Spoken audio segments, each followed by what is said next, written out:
All right, everybody, we are live. Welcome to Kilgallon's Pub. This is the podcast where I, comedian Joe Kilgallon, like to have some drinks with people and recreate that bar conversation we all know and love. If you're checking out the podcast for the very first time, you can follow us on Twitter. That's at Kilgallon's Pub. Give us a follow on Instagram, also at Kilgallon's Pub. I'm on all the platforms at Joe Kilgallon. We've got a very fun podcast in store for you. We're streaming live on Facebook as we've been doing. Big thanks to everyone who's been listening. Shout out because I've been getting good responses from everyone, and I can't do it without you guys. So big thanks to you. This is gonna be a fun one. I've got comedian Rebekah Gibson. Hi. First time here in the pub. I'm a big fan of yours, Rebekah, since I met you about 2 years ago, right when I moved back to Chicago. Yeah, right away. Everyone's like, you gotta check out this young cat.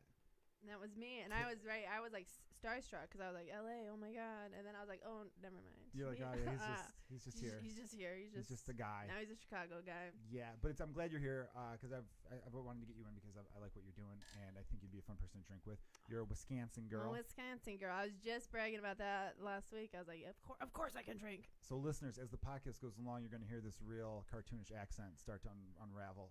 Does it sound cartoonish? Could be over the top a little bit because you're like from the farm. Yeah, from right? a farm. We had horses. So you probably know how to do things that city folk don't know how to do as well. Here's something I screwed up today. It was just before I wanted to get here even earlier, James, because I brought a pizza, and I'll get to why I brought a full pizza. That's probably going to go uneaten in the next room.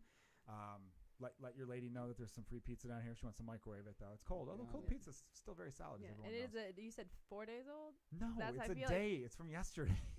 I brought it in, and you're like, what are you, a homeless guy bringing in a pizza you found on a dumpster? That's how he presented it. He's like, hey, you want some pizza? It's only a day old. Yeah, I thought that was a fine selling point, though. I had to be honest about it. What else could I say? Because as soon as I open it, you're going to be like, well, that's clearly not fresh. It's clearly not a fresh pizza. That cheese looks very hard. But you microwave it, it's as good as gold. Oh, yeah. I still like some cold pizza. Anyway, here's what I did. And I don't know how to work a plunger, I'm realizing. Oh. No, I know how to use a plunger. I know. I get the concept. You plunge it. And I haven't had to use one in a long time. You went too fast. I went too. There's the accent. Yeah, there's the accent. Like, did you not hear it yourself just then? I did. I hear it sometimes when I'm speaking. I know I'm doing it, and then I'm like, well, I'm too far in. I can't change it now because I'm in it. Like, if I'm doing, like, a set, I'm like, I can't all of a sudden be like drop it.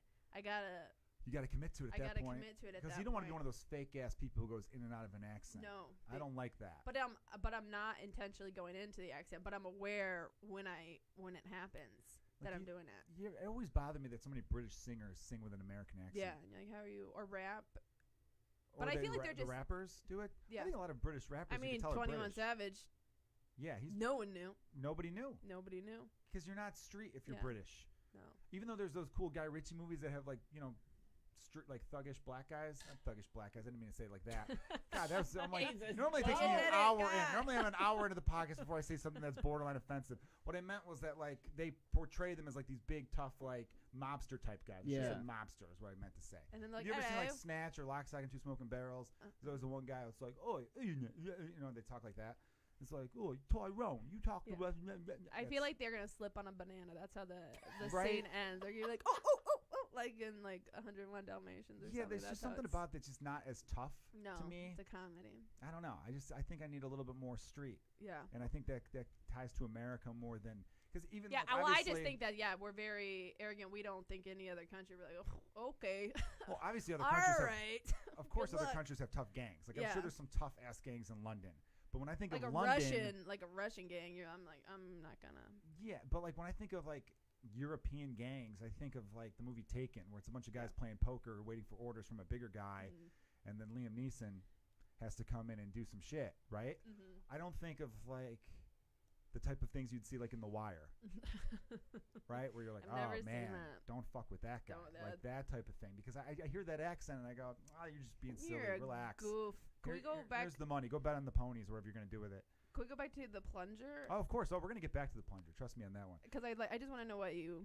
Walk me through how you did it. I had my son's 2-year-old birthday party. I didn't mean to walk me all the way back to your I'm diet. gonna get. All right, let's start at the beginning. What'd you eat that day? I gotta tell you why the toilet bowl was all messed up. I got an origin story. This plunger. This is my favorite type of story. Go ahead. And I took. It's been a few dumps of just because I've been eating nothing but cake and pizza because we had. But so are much they pizza solid or they're like it's just massive? Like you're no, they're solid. Like, this one was a log where like many a man would look at that log and think, I wish that was my dick. That was such a big log. How do you want to take a picture of it every time, or like sometimes? I've gotten over that because I've been told it's gross. But and you forget it's on your phone. You're scrolling through, and you're like, "Oh man, that was fun at the time. I don't want to look at that log." It's like after later. you come and you're watching porn, and then you're like, "Oh, actually, that's disgusting. I don't want to see that again." We're gonna get to that because you probably that's an interesting one right there. I was talking about that with someone recently because all right, well hold the James, do me a favor, hold the porn thought for us because I want to get to what Rebekah brought up with the porn thing. Look, the toilet wouldn't flush, and it sucks. I'm an idiot because I got a bidet. Listeners know, people who've been following the podcast know.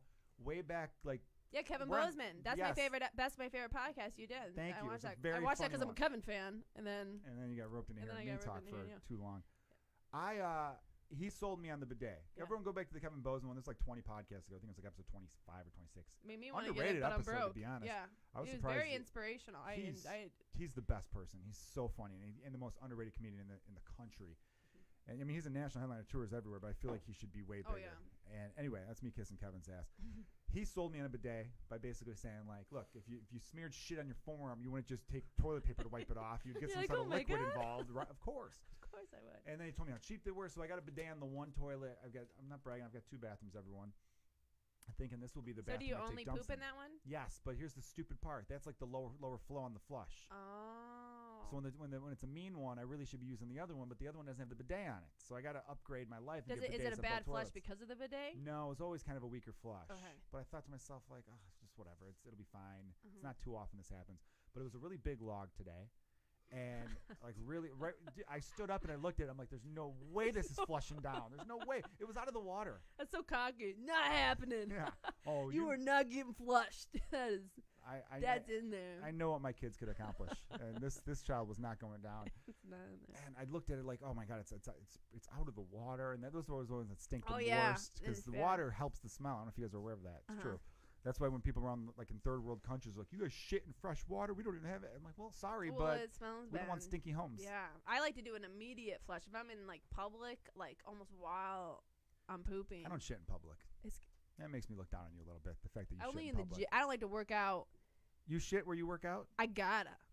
So after a good workout, you have to take a dump. Well, I don't work out like a bitch. I don't know how you work out, but I feel like I have to have everything. I have to pee. Well, I'm clearly not doing squats like you are. What are you racking? Damn. Yeah, you're racking and then dropping some mean stuff later. Yeah.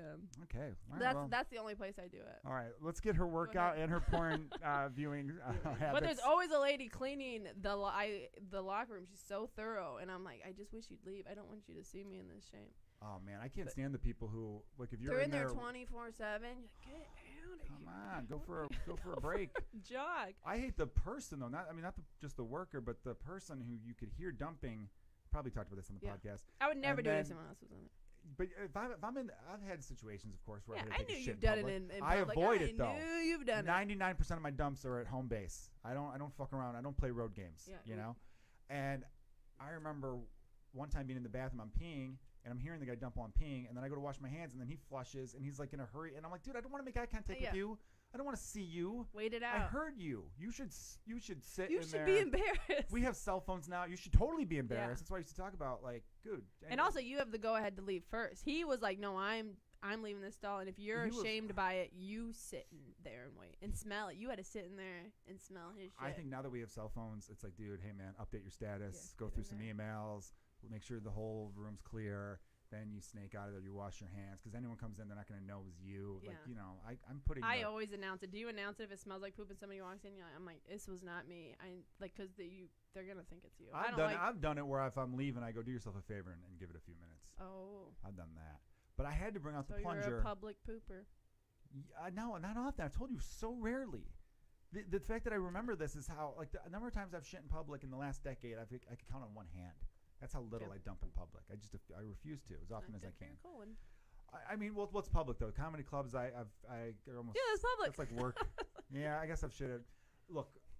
So what you're saying is every day 90% you poop I in avoid public. It. I don't want to put my like you got to lay the toilet paper down. It's a whole ordeal. I'd rather poop in Not public every than day. somebody's home. I'm not going in there and pooping. I'm not pooping here. I'll shit in someone's home, but I'm still laying toilet paper down because even if I know you, I don't want my butt touching where your butt touches. Yeah. Can you squat and I poop? want I butt to can't do butt. that. Squat like Not, outside? or like squat and pee. Well, I'm just thinking because girls will squat and pee if the toilet seat's gross, but I like hover over Hover. it. Oh, I got you.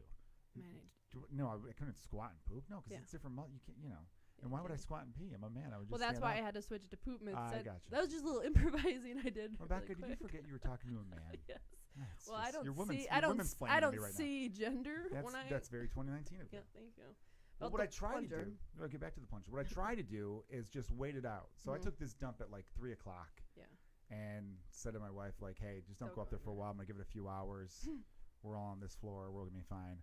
And then when it was time to get my son ready for bed, she's like, did you flush, by the way? Because I don't want to go in there. I have to go in there and get something. And if it's bad, I'm going to be grossed out. Yeah. I'm like, I'll go in there. I'll take care of it. It was still there.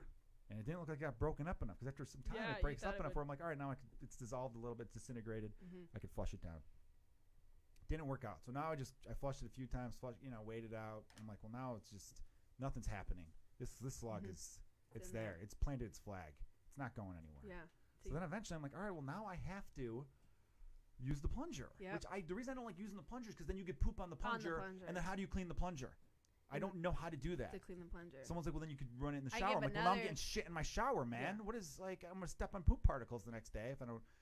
It's like a You whole don't do it. process. I We don't have to gotta clean my. slow that stuff down. Have you listened to Ari Shaffir say he takes like massive shits and then he goes in the shower Believe and he that. lets it he has to push it with his toe down in the shower drain. You're like, Oh, he "That's does a the-" little drain stop? Yeah, drain stop. Wait, what? What does he do? Christina P. and Tom. Thompson Yep, Girl do that yep, shit too, baby. Yep. What did he We're do? big at your Explain. mom's house. Your mom's house? Yeah, no, They- great podcast. What? They shit. They like- shit in the shower? No, in the toilet. But then there's if it's gross, they they don't wipe, they immediately go into the shower. Oh, Yeah. okay, yeah. Shit the Because shower. they don't Shit the have a bidet. If they had a don't have bidet. Yeah. They wouldn't need well, to do they that. do now. Yeah, which is- Tommy's got a bidet. Tommy's got a bidet. How do you not? I mean, Yeah. as soon as Well, you get I feel Netflix like a money, peasant. I know. as soon as you get Netflix money, you buy a bidet. I That's know. just a We given. have one at work, and that bathroom is always occupied. Really? course. Oh, It's the best. I've only done it twice, and it was the first time I was 11 years old, and I was like, this is just silly. But $40 on Amazon. oh, spent I on didn't a know bidet. it was that. Whoa! Oh, And I'm it's a getting good, What and I have brand no of bidet complaints. is I have no this? complaints. It's been very good. It was easy to Actually, install. don't say the brand. We're going to give them the sponsor gonna- podcast. Yes, I've installed it myself because I got to look it up. I've $40? installed it myself. Was it hard to install? Not really. Just took some screwing around, like 15 minutes, 10 minutes tops. Had to undo the $40, toilet and it's seat. good. I have no complaints. My only thing is it's a cold water one. Mm-hmm. I Oh, can- you like a Well, here's why. Because you need your toilet next to your sink to do cold and hot water. yeah. My sink is across from the toilet. But do you have to run the water hot on the sink to make it warm? No, I Should mean come from my the hot water valve, right? yeah, my hot and cold water is fine. But what you need to do is it comes with this thing, and you turn the water off. You unscrew the one valve, and then you attach this I don't know what the term is, like an L-shaped thing. That way it's attached to it still flows the way it's supposed to, and then it has another nozzle that comes out to go to the bidet, Mhm. so it shoots the water in your asshole. And you have a second Do you one wipe in which after? you attach that to the hot water thing. But the hot water thing is normally where your sink to the sink part for the Okay. toilet, because your toilet water is flushing cold. Why would you Yeah. waste hot water on flushing toilet? Silly. Although maybe hot water would break up that nasty log. Oh, I bet Maybe. it was. It's not breaking up in cold. You should put a little dish detergent in there, maybe. See, that's what I'm thinking. Now I'm Yeah. thinking. So what I did, I finally You went plunged too it fast. down. See, I know you're That's doing not the shit. wrong. No, I not thought that. it's a weird. I'm talking cut about that your you- motion. You went too fast. Too fast. Too fast. What you got to do is you got to stick it in there and get a good suction. You got to pull up as hard as you can. That's what you have to do. Not a bunch of times. One good time. Okay, this sounds like how to find a G-spot or something. I know. Well, I feel like I'm helping you with your toilet and your marriage. I don't think I need help there. Okay. Well, I'll admit. Well. I'll admit. I'm a very honest guy, as James knows on this podcast. But I will tell you this. I'd like to know from her. You Oh, wait. want her number? Yep. I will. I realized that I didn't want to transfer because there's enough shit. So what I did was I Yeah. flushed it a few times, thinking, "Ooh, the flush, but it's low flow. The Yeah. flush will get the poop off the plunger." And it really wasn't. Because So that's what I was gonna say to clean it. I would flush. I her think that's with how it you back do in it. There. Yeah. And I remember thinking to myself, no one's actually told me this. Yeah. This should be in We're going to write a new curriculum on this podcast for How school. to get the poop off. Because I talked about how there's politeness in society that they should be teaching at the school level. Like plunging. There should be like day one of freshman year or day one of as soon as you turn 16, the first thing in drivers that should be taught how to do a thank you wave. Yeah. That should be taught. Because I don't get thank you waves hardly ever anymore. LA was non-existent. But that's Chicago, a Chicago 50% thing. of the time.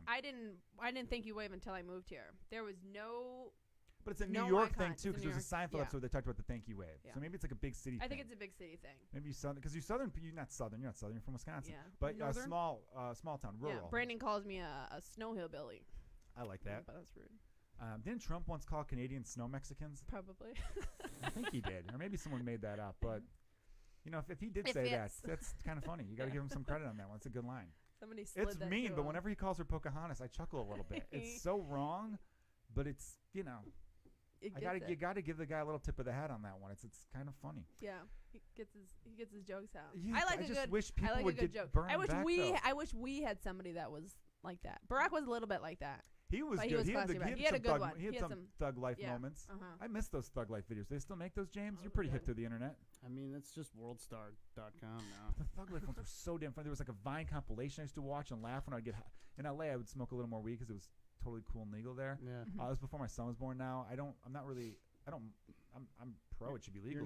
You're not a weedman. A though. weed. But because I get one hit and I'm high as hell, and then I sleep too good, and if I have things to do the next day, it doesn't work out for me. I'm an anxious smoker. I don't like it 'cause it gives me anxiety. Does it give you? Yeah, I would get really high and then just watch those Thug Life Vine videos. Because the best one ever was this like 5-year-old kid, and he was trying to tie his shoe, and like his older brother or something was like, "What's the matter? You can't tie your shoe?" And he just looked at him and goes, "I can't tie my shoe, but I could fuck your bitch." Look that one up. That is the best thing ever. I don't know how old that kid is now. How old were they? The kid was like 5. He was trying to tie his shoe for the first time, and his older brother's like, "What's the matter? You can't tie your shoe?" He's like filming him on his phone, and the kid just turns with this mean mugged face going, "I can't tie my shoe, but I could fuck your bitch," and just cut away. I remember everyone I've ever showed that to cries with laughter. It was so good. And then they put the Thug Life glasses on him and then the joint, and then they play like da da da da da. Those were the greatest videos ever. Those were the things where I'm like, this is why the internet was invented, not for everyone to argue about political points that they have no idea what they're talking about.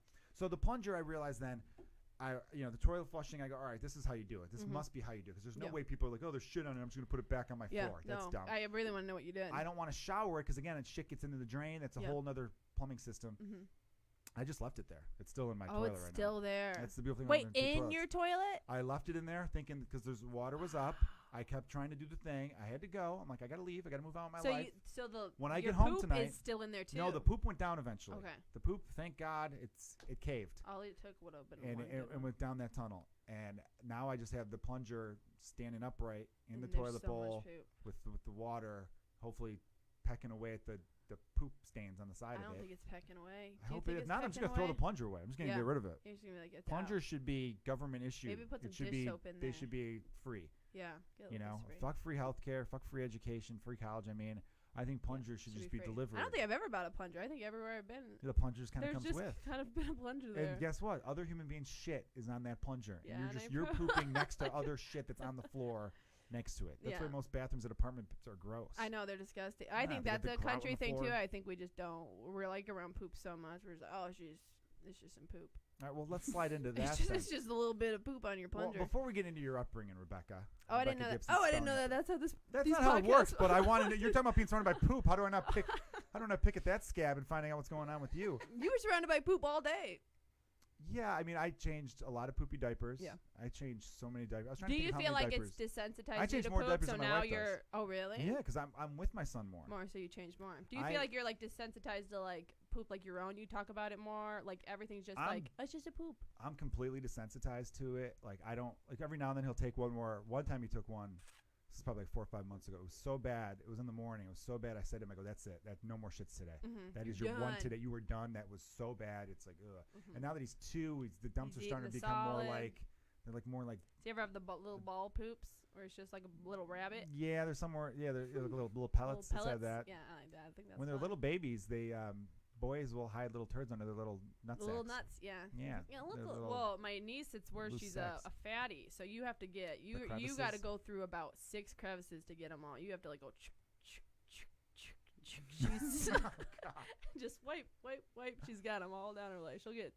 shit all down. Like that really should be the Yeah. number one motivator for weight loss. Yeah, just some cleaning crevices. You know, I know we're all on this whole. I think the body positive message gets lost. Some people take it like, yeah, I'm overweight, but people are saying I shouldn't feel bad about that and blah blah blah. No, we're saying still love yourself. Yeah, but if you have genuine health concerns, and I have never met anyone. I know a lot of fat people. I'm chubby. Like I've never met anybody who's been like, yeah, I'm so content with like how like I am. You know, and they're living with it, I think, but nobody's been like, I would not rather be. But this is interesting. I was talking, I don't know, there's a comedian named Andrew Shanklin. I'm just throwing him under the bus. He's very skinny. Like, he's got, like, he looks like you, how I would imagine, but skinnier. And he doesn't like the way, anyone who I've talked to, even if they have my idea of, like, a perfect body, they don't like the way they look, and that's, like, crazy to me. Because that's something I've always wanted to be, was thin. So when I see them and they're like, oh, I hate myself too, I'm like, does everybody? Does every single person hate the way? Do you like your body? No. See? To me, I'm like, Joe has a normal body. No, I have a weird thing. I have like an in-cave chest. Oh. My ribs go in, right? And so I've always been very self-conscious about that because there was a lifeguard at the Porch Park pool. Porch Park's a neighborhood in the city of Chicago, everyone. I try to avoid local references too often, you know. And this lifeguard was a dick. He gave me an in-cave chest thing. And that's why I think I first got good at like comebacks because I had to burn them back. And then my best friend growing up is overweight. Yeah. And people would make fun of him. And I didn't like that. So I would get into fights on his behalf. And so I get like, yeah, no, I'm fine with my body. Yeah. You know what I mean? I'm 6'1", I weigh 185. I'd like to get down to like 180. If I lost like another 5 pounds, I'd be way happy because I'm getting a little bit of a beer gut going. Kids used to call me Big Butt back when that used to get me. I think being content is great. Someone's complimented my hoodie on the live stream, so thank you for that. Michael Harris. I'm like content, of course, but I don't like that. I'm very white and pasty. My rib cage goes in. Oh, and that never changes either. In the summer, it stays, right? Yeah. Yeah, my ribs don't expand when the heat or whatever you meant. Skin color. Oh, yeah, no, I don't get tan ever. I used to joke with people saying if someone like were to rip my shirt off or to rip my pants off in public, I'd be way happier if they ripped my pants off. My pants to pants me, don't take my shirt off though. Yeah. I would reach if I like walked if I was walking through my house naked and someone just walked through the door, I would cover my torso first before covering my dick. Yeah, I'm going pants off. I don't like when somebody takes my shirt off before my pants because I feel more self-conscious with like just my pants on because I feel like that makes like a muffin toss. I'm like, whoa, pants first. And then we go shirt. I think you get fun with that. So if you're hooking up with a guy, you're a single lady, and they start to take your shirt off, be like, whoa, the vagina's down here, idiot. Yeah, start with my pants. What, are you going to fuck my belly button, you dummy? Wow, did you fail biology? Come on, man. Anatomy? Yeah, let's go. All right. But yeah, so which was funny because on Chicago Med I had to be shirtless. Oh, so oh my God, you faced your biggest fear on national television. Wow. I remember thinking like, oh man, this is gonna suck. And then I saw it was a union check, and I'm like, yes, I'll get over that. I'll get over it. It's so fine. Now are you not self-conscious about it at all? No, I mean, I still won't. If we're playing shirts and skins, I'm keeping the shirt on. Oh wow, do you swim with your shirt on? I was a white T-shirt kid in the pool growing up, but that was more because my dad didn't want to put sunscreen on me. Yeah. No, my parents are divorced. I lived with my dad. Like, I grew up around the block from the park. I went to day camp with. Well, I went to day camp on the south side for a few years, because my dad worked for the park district and he ran day camps down there. And then when I was like 10, I started going to day camp at Portage Park, and they had an Olympic-sized pool. And he was like, just keep a T-shirt on. So it was me and the fat kid. He so probably like, was embarrassed by your chest. He was like, yeah, he was like, keep the T-shirt on. You're representing the brand. Yeah, the brand. Before the podcast started, Rebecca was talking about the brand being her family. And if anyone in her family embarrasses her, you're representing the brand. You're representing man, don't kill. I said he's gonna see. Don't you, if you go out and your kid's like a little bit messy and you're like, come on. If your friend, is this the first time your friend's meeting your son and he's not? Yeah, I'll put a suit on. I'll make sure. He's a kid though. When you're 2, you're supposed to look a little sloppy. I like when his hair's a little messy. Yeah. My wife will be like, "Oh, I gotta fix his hair." I'm like, "No, he looks cool as hell." He's a boy. Yeah. Keep it. He looks keep like it he's just about messy. to start wrestling people. But so no, I mentioned that because I had to wear white t-shirt in the pool, and the only other people who wore white t-shirts in the pool were the overweight kids. Yeah. So when I bring up the whole like body shame and weight stuff, I've got a lot of close friends, but I don't like the idea. Well, the idea behind being body positive is like, hey, don't beat yourself up over it. Yeah. And other people shouldn't make you feel bad, which I agree with. But also, it's a fucking health concern. Yeah. And I was always trying to think of ways to fight childhood obesity. You brought up a great one where it's like, you got these crevices you got to wash between. You want to do that your whole life? Every time you take a shit, you got to peel back some layers. Wash the crevices. It makes it a whole thing. I always thought this is how I would do it. You know, you have sex ed, James, right? You've got that where they separate the boys and the girls because you teach the girls about your period, and then the boys, they go, you're going to get boners, and it's weird, but deal with it. I didn't get that. Well, yeah, that was like 4th, 5th grade, I think. I would, when they separate both the boys and the girls, you could do both because, you know, you could have a male model and a female model go to both classes so they could see them. Or maybe just have them together. Why even separate? Yeah. Why separate? Stupid. And say to the people And not who a are, skinny one. No, I would know you have hot. You got to have hot. Yeah, you have a hot female model, a hot male model, and you say to the people, you see this person, they're not going to fuck you if you look terrible. All right? That is not where I thought you were going with that at all, was it, James? You gotta motivate these kids, you know? You gotta motivate these kids Nobody's right gonna there. fuck Every kid that's like, they're gonna look at their lunch going, fuck mom, we're putting Twinkies in here, damn it. Give me an apple. And Give me an apple. That's what Bert Kreischer says that they do at, God, I keep quoting those goddamn podcasts, but that's what people do at his spin class. The instructor will be like, you think someone wants to fuck you? You think someone wants to fuck you and you look like that? He's like, no! No! Yeah, He's it's dead on. I was one of my best, like a good friend of mine. I'll name him this comedian Rudy Ascott. He's up in Alaska now, which everyone will be in Anchorage, Alaska, What? performing at the end of March. Stay tuned for details. Oh, I know I got that's some gonna be Alaska awesome. listeners. It's probably just my friend Rudy telling other people, which I appreciate, bud. He was a comic in Chicago for a while. We had an apartment together. Dude's hilarious. I didn't know this about him, but there was a picture, and I go, "Who's this guy?" He goes, "Dude, that was me in high school." And I'm like, "Holy shit!" Dude was like fucking huge. And now he was like this. He was like the skinniest person you've ever seen. He was like 6'2", 170, like skinny. And I go, "How'd you lose all the weight?" Did he have skin? No, he didn't. He got lucky because some people they lose all their weight and then they got that weird residual skin, which is a total bummer because you work so hard to lose the weight. You gotta see the key. And your skin sucks. You lose weight slowly. Yeah. Lose weight slowly is the key. The skin And workout adapts. plus diet, right? If you're just just doing lift, diet. lift heavy. Yeah. So that you stay kind of big, and then your skin will adapt slowly to the body change. Did you used to be chubby as a child, James? No, I was a very skinny kid, but I was Really? a fat adult. Until Really? You're about, so like, beef 5 years now. ago. I Well, feel like you're. it's because I took it slow. Yeah. You committed. And lifting heavy. You committed. You got to have determination. That's what I'm trying to tell people. I go, you could focus. If you focus anything, if you make that your goal, you could get anything accomplished. And if Shaun White tells you have tits, that's another thing too. You gotta local reference. Shaun White's the guy that's like you're saying something. No, I love Shaun, but I did an underwear show and I just saw the pictures and I was like you did a what show? Like those shows where you do them in your underwear. The the body comedy positive shows, the shows? body positive shows. Yeah, I want to give people a little background because that's interesting. I'm sorry. Let's give the listeners who don't know what you're talking about a background. There is a show in Chicago called Strip Joker. It wasn't this. It's a new one in Milwaukee, but I did Strip Joker too. Both of them. I think Milwaukee wants to fuck me because both of the body positive underwear shows I did were in Milwaukee. But so there's a body positive shows. That's the whole hook. Yeah, body it's language. called Strip Joker, and you do jokes and strip after each at joke. the same time. Yeah. So you get down to your brown underwear. Yep, which is actually like the best. Each time I've done it, it's been the best time because it's kind of like you have to. You're not just doing your set; you're being funny like while you take off your clothes too. Like it's like a whole performance, I guess. But I was like feeling so good. I had stolen my sister's push-up bra, but then I had just gotten the pictures back, and I was like, I'm sure it's fine. Uh-oh. James is a pro. He's probably looking him up he's right probably now. like, no, you won't find him. Oh, you won't find him? No, I Oh, don't. Well, yeah, that sounds like a challenge. challenge. No, they did share the photo. I didn't want my There was a mom show to in see New it, York but I that deleted was it. completely naked.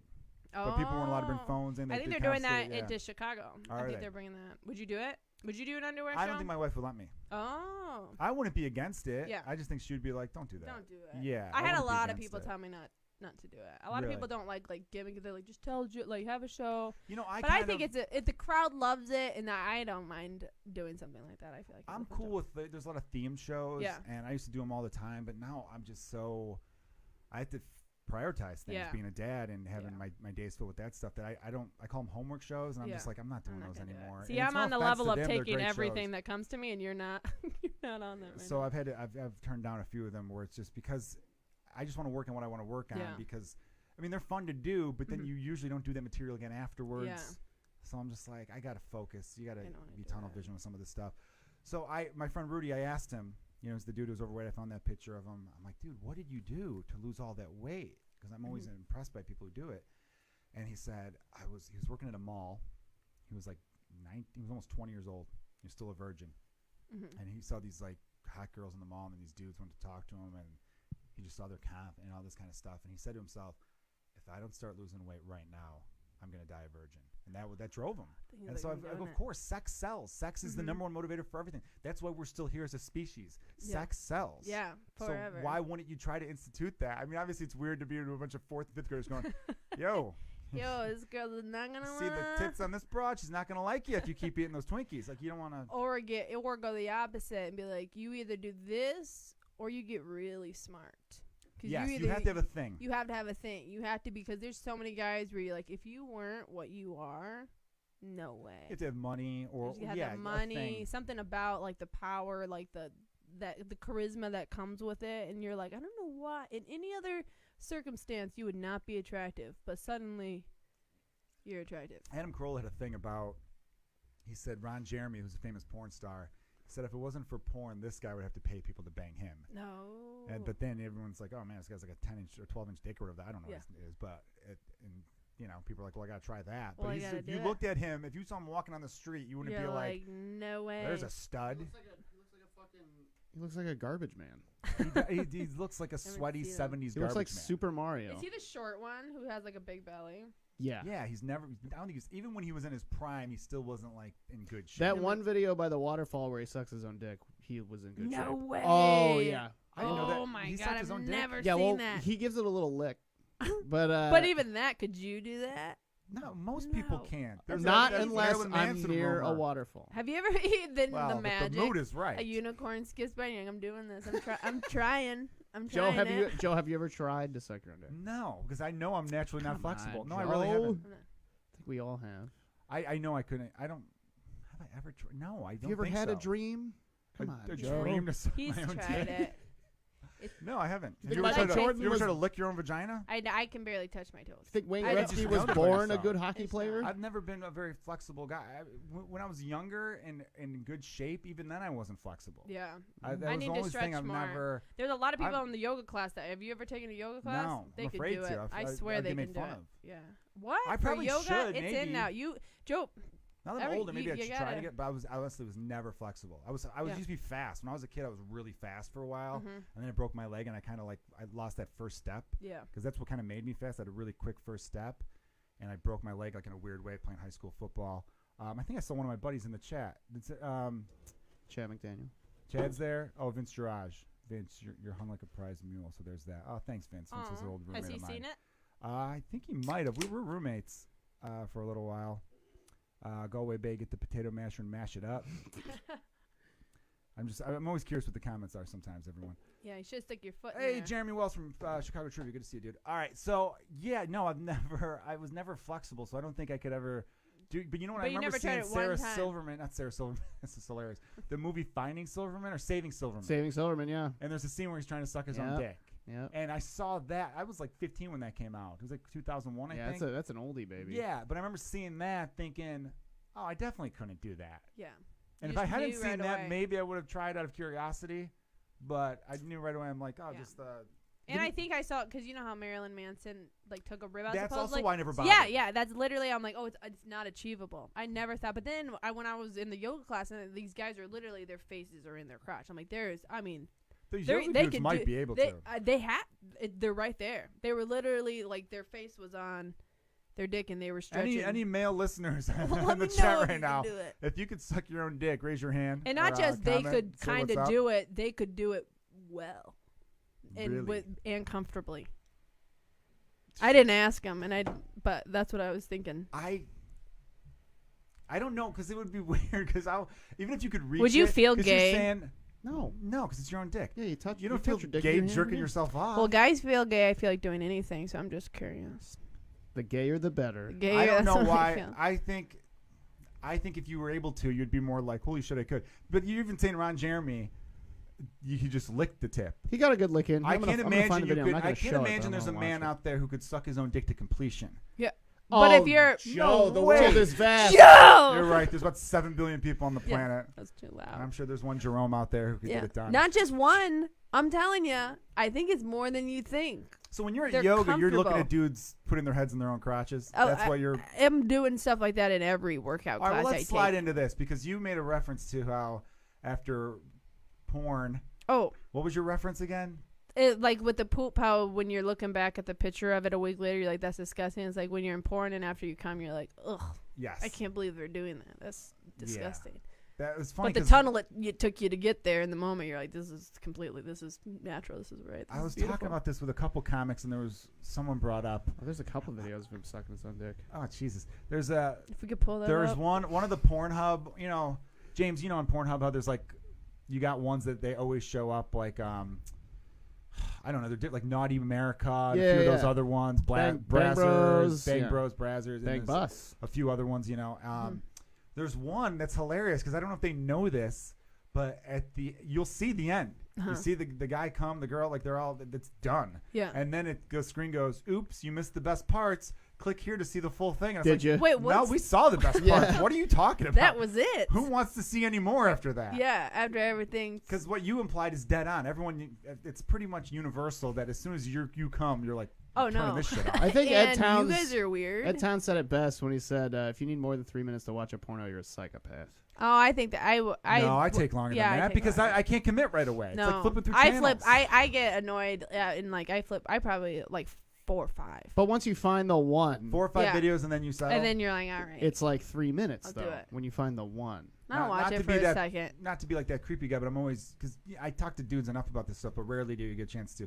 What's your category? What are you into, or does it change all the time? Or? I feel like it like mixes around. I feel like it like starts. I've been trying to. I feel like a lot of girls say this, but I don't like a good story, a good story, like a good story? but not like that. Not like a fake one. I like it where it doesn't look fake. I like a good story too. A good story to it. Don't you I like want a good I story? need an emotion to get me there. I don't need an a little emotion to get bit, me there, but but I then- like a little bit of a concept. A little bit of a concept, but then I like it when it's not fake looking. I like it like spy cameras when you're like, oh my gosh, you went to go get that massage. voyeur stuff. Yeah, and Oh, they you're a don't voyeur, know. huh? It just has to be like homemade. I don't like it when Sure. I'm like, this is. I don't like I kind of like ugly people. I kind of like Real fat guys, people. real people, Yeah. like a fat belly. Oh, or amateur, something. it's called. Yeah, good jiggly This is belly. weird because we're talking about people how they need to lose weight. And you're like, Yeah, no, right, you're nah. just fine. You're just fine the way you are. Keep doing it. Don't lose that gut. I need that gut to get I off. need the guy. They're slapping their bellies, giving them purple nurples, calling them freaks. That's what I like. Hold on. I got. Ugly. I try not to check the comments too much because then you get distracted from Yeah. what we're talking I can about. do it for you. If you could, but I got to give Vince Giraz a shout out on this What'd one. he By say? the way, Vince is like one of the funniest human beings I've ever met. I went to high school with him. He wrote, "If I could suck my own dick, I would have never gotten married." That's pretty fucking good right there. Well, you can give yourself a hand job. You're not gonna want to give yourself a blowjob forever. You'd get sick of it. Yeah, right? you get sick Would of it. you? Sick of anything? Would you? I think you would. You'd be mad at yourself. You'd be like, mix it up a little I'm not bit. sick God of. damn That's a it. good point, though. Actually, James makes a good point because I'm not sick of giving myself a hand job. But you I don't would want to still do that rather a every time. You'd female rather a hand around female my doing dick it. because it's a softer, nicer hand. So would you do? What if I were with a guy and I was giving him a blowjob and then he was like, you want to know what? I'll just do it. And he just sucked his own dick. Like he's tapping himself in from Yeah, the he's like, bullpen. He's I'll calling himself do it. in. You look tired. This mouth has got this. You know. He stands up. and flips over. It's like, you had a long day, Rebecca. You would have I yeah. got this. You want to do that to yourself? Can you do that? Oh my I'll god. teach you. I'll teach you. Well, Have you ever been getting oral so bad that you're like, how the hell do I tell him to stop? Yeah. Do you fake it then? Or Yeah, what do you do? I do, and I'm trying not to, but yeah, I fake it. I don't understand the Or faking. I'll just say something about like Don't you just like I figure out a- know what's wrong to fake. I know I shouldn't do it, Yeah. and I've been trying to be Gotta be like a upfront. confident, powerful woman and be like, listen, you're not doing it, or do something else. This has come up before, and I know I've heard female friends of mine say they'll just try to switch positions or just Yeah. be like, all right, no, That's let's what I'll do say. this, Yeah, I'll be or- like, oh, instead of the fuck me. faking. Yeah, yeah. I'll do that. It's over. The but guy's got to know he's doing a bad job. though. yeah, Do you I ever know. direct him though? yeah. 'Cause And then I don't sometimes understand women who won't direct. Give a I little direction give because a vaginas direction. are all different. We They're do like need more scale. female directors I out there. I do do. direct, but sometimes I mean, if you're not a star, you're not a star. You can give them all the direction they can have. You don't got it. Yeah, you know, some You know? people should be extras. Some people should be extras. Some people should You're- just be in the background. You're out. Get in the closet. You're watching this now. Damn. But that's it. You seem like you'd be pretty ruthless. No, really?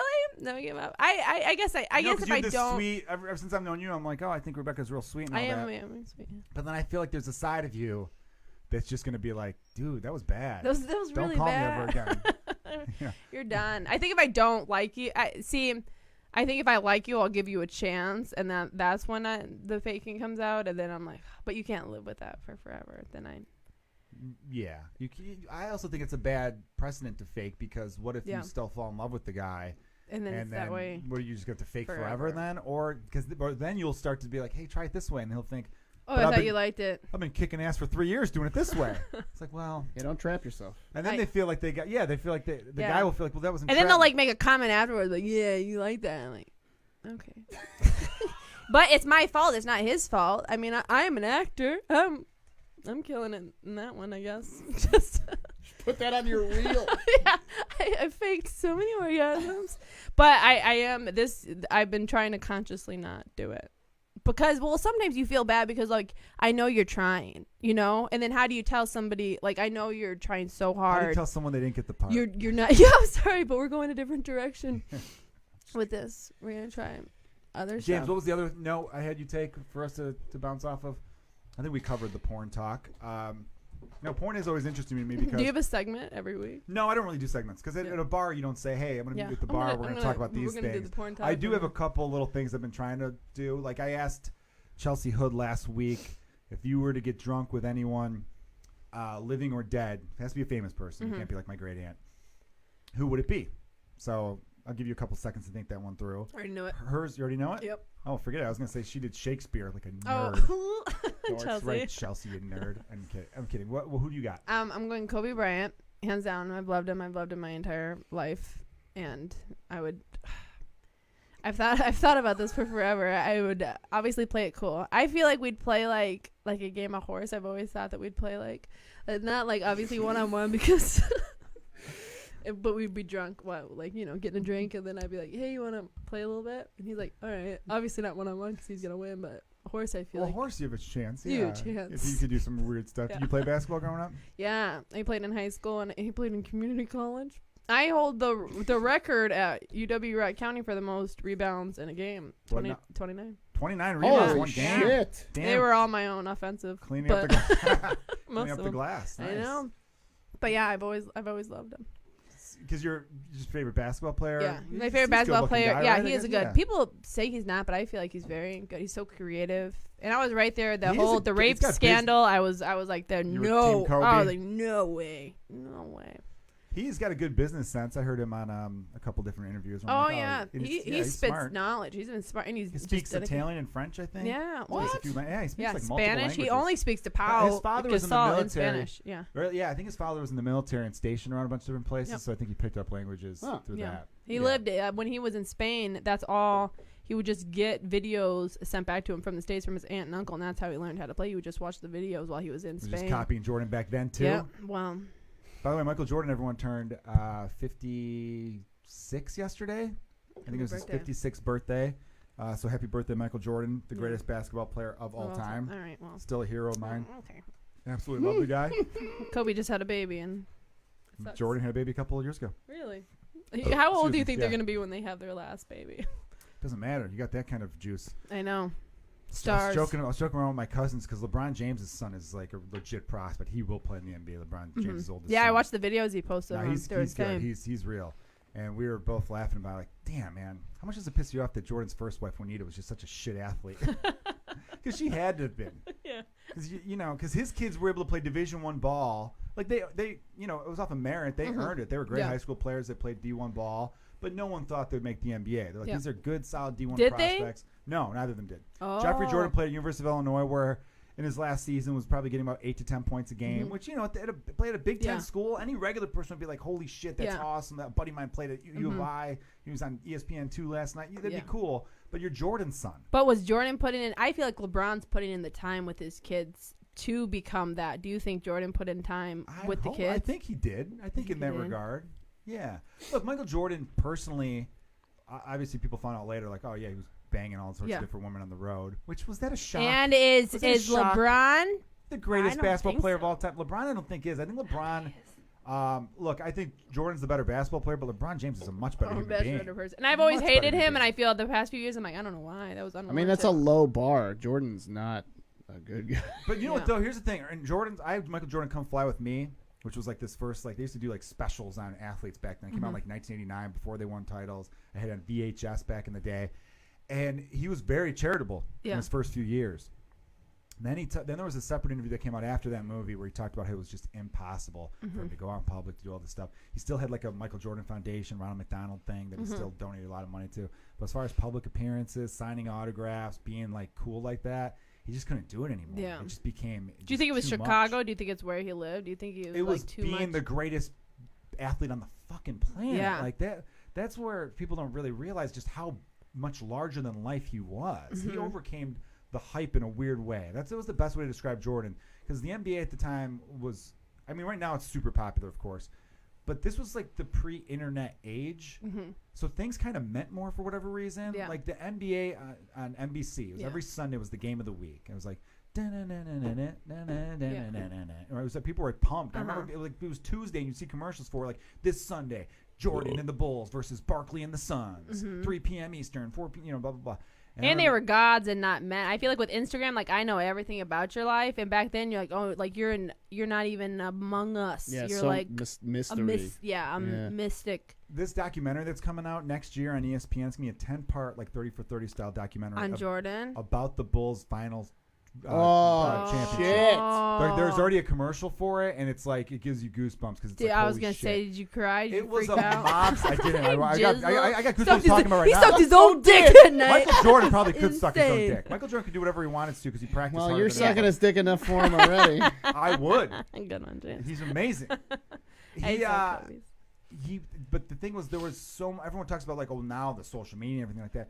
Then it was almost more insane because now things are diluted in a weird way. They were like the Beatles. They were showing them getting off planes and just mob scenes. I don't see that now. I haven't seen footage of someone big getting off. Maybe Beyonce gets it, but I haven't seen Kylie gets it. Kylie Jenner gets it.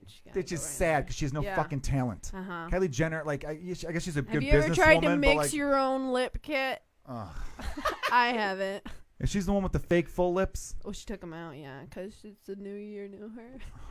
Jesus Christ. New year, old her. New year, old her. New year. I'm surprised she didn't sell the lips to some perv. I'm sure she probably did. The guy could blow himself with those lips. She's got the filler. Oh. I would suck my own dick with someone else's lips. Someone else's lips?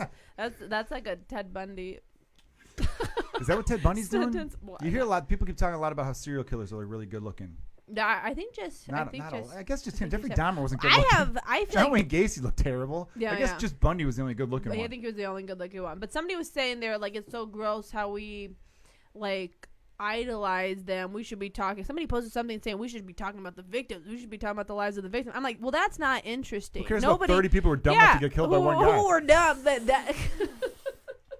That was me. You're gonna walk alone at night. Yeah, come on. You heard a killer was on the loose. Have you not seen Nightmare on Elm Street? Or that was a bad one because that was in your dreams. Have you not seen Friday the 13th? Actually, I think I have seen that. But it's, I mean, as gross and crazy as they are, they have interesting minds. No one wants to hear about Jennifer, but like, oh, she worked at Walmart and lost her keys in a parking lot, and then we never saw her again. We're doing an hour special on her. I mean, look, obviously we don't condone it. We don't hate it, but you want to peek into the mind of a devil a little bit because there is a. Yeah, that's the one thing people get, they misconstrued on is the fact that. Yes, I think the media definitely overdoes it, though. Yeah. They should definitely scale back, especially with these school shooter kids. Definitely scale it back and all that. But you do need, as a society, you need to investigate these things as a way to try to prevent them going forward. I talked about that psychopath test book by John Ronson a few podcasts ago, and I'll reiterate again because if you're listening for the first time, it's a cool book to check out, where there was a Canadian psychologist who was doing these electroshock therapy tests, and they would count down from 10 to 1 to 10, 9, and at 0, you're going to get shocked. And they were connected to brain waves. And every regular person, as soon as you get to 3, 2, 1, they're brave waves because they're getting scared. Like, oh, fuck, I'm going to get shocked. This is going to suck, even though he just shocked me. I know it's going to suck. The people who we determined were sociopaths, same as psychopath, essentially. I guess psychopath is a sociopath who's violent. And their brain waves didn't react. Really? They kept 10, 9, same, and then they get shocked. And then they would say, all right, we're going to do it again, 10, 9, and no change. Nothing. And that's how he determined that they couldn't be rehabilitated. Because these people are the way in their brain, you can't cure them from this. Because there was another hospital, I think in like New Hampshire, maybe, it doesn't matter where they believed they could. They released a guy and he ended up killing someone again. Yeah. And when they asked him why he did it, he said, "I wanted to remember what it was like." And that's literally it. That's It's that like was like the hypothesis from the electric shock, that these people just don't hit their brain, like, you know, they don't feel. There's no empathy with these people. Like with Dexter, that TV show Dexter, when he had the kid, he was like, none. am I going to hold a kid and feel anything? I don't feel things. So he just knew. And his dad, in the show Dexter, no spoiler alert, everybody, was smart enough to know, I got a little sociopath in my hand because he found him like killing a cat and laughing about it, going, Jesus, this kid's fucked. So instead, he just tried to recondition. And he made him a serial killer that killed other killers. He goes, at least there's a positive from that, because he gets that rush of killing that he needs because he's a fucked up person. But at least he's killing bad people and taking them out. Yeah, I've been thinking about the concept of a show. The last season sucked. I haven't seen the last 2 seasons. I was watching it with my friend, and then when I moved here, we were like, oh, we're gonna watch it together. And then so I just have never seen the last 2, but I heard it went downhill. It didn't go. Here's what it was. It didn't feel like a last season. You know, the final season of the show, they announced this is the final season, and it ramps up to this big thing, and you're like, holy shit.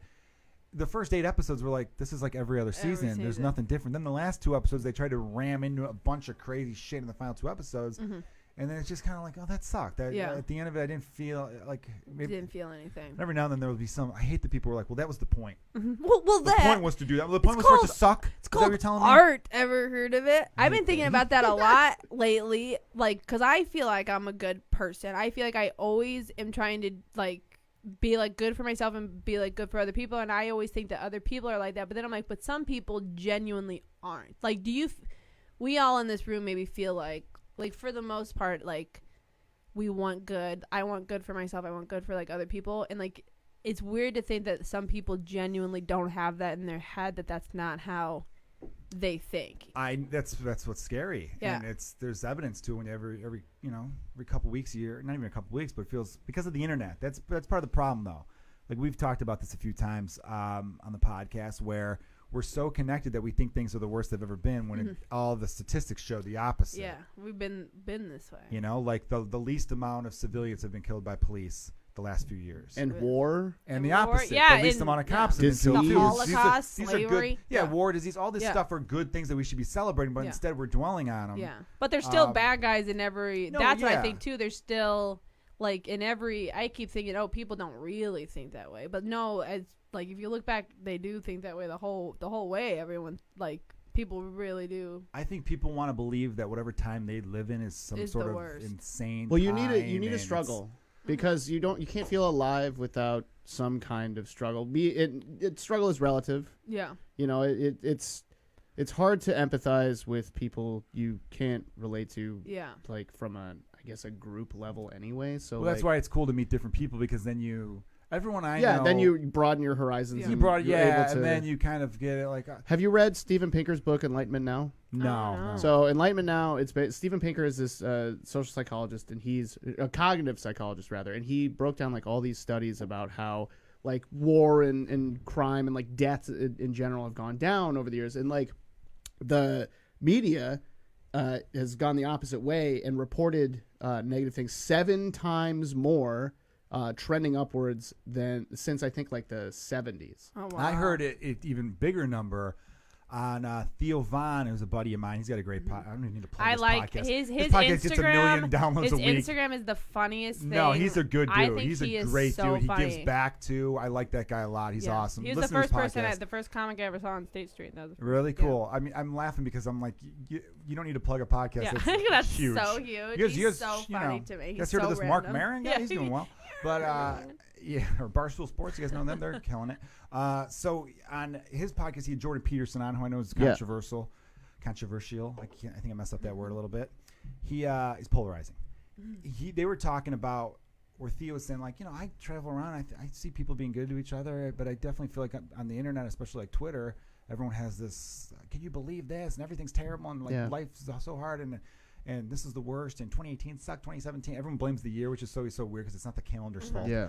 And Jordan Peterson and Theo, I don't know who brought it up, but they quoted statistics that crime is like 25% less than it was 25 years ago. It's at an all-time low, bucko. Yeah, it's something like way. It's like I didn't know that. No, here's the number. It's 50% less than what it was 25 years ago. Okay. But violent crime is reported on the news 25 times more than it was, or 50 times more than it was 25 years ago. Yeah. It's like a reverse thing. And I realized, and I had that conspiracy theory that I made up all on my own. Seriously, I didn't hear anyone else. I'm sure there's someone else who's put this out there, but I put it out there on myself a few podcasts ago. I'll do it again. That I think they want you to stay at home. They're trying to scare the shit out of you into keeping you indoors, because then you're watching TV and you're consuming. And then Amazon came along. I don't even have to leave the house. Yeah. I could get all the shit that they're advertising on commercials.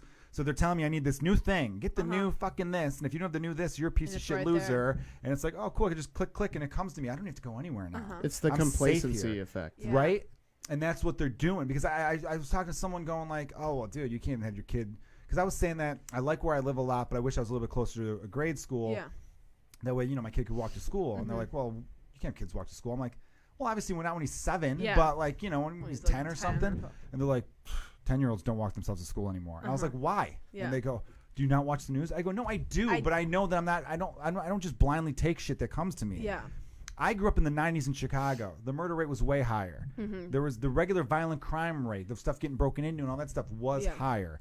Now, I think that and the thing about Chicago that's funny is it's 4 war zone neighborhoods. I mean, it's not funny, but to me, in a sense, I meet people from. I had a comedian friend of mine come from L.A. I'll name her. She's funny. You guys check her out, Kelsey Cook. Oh. She's been on Fallon recently, I think.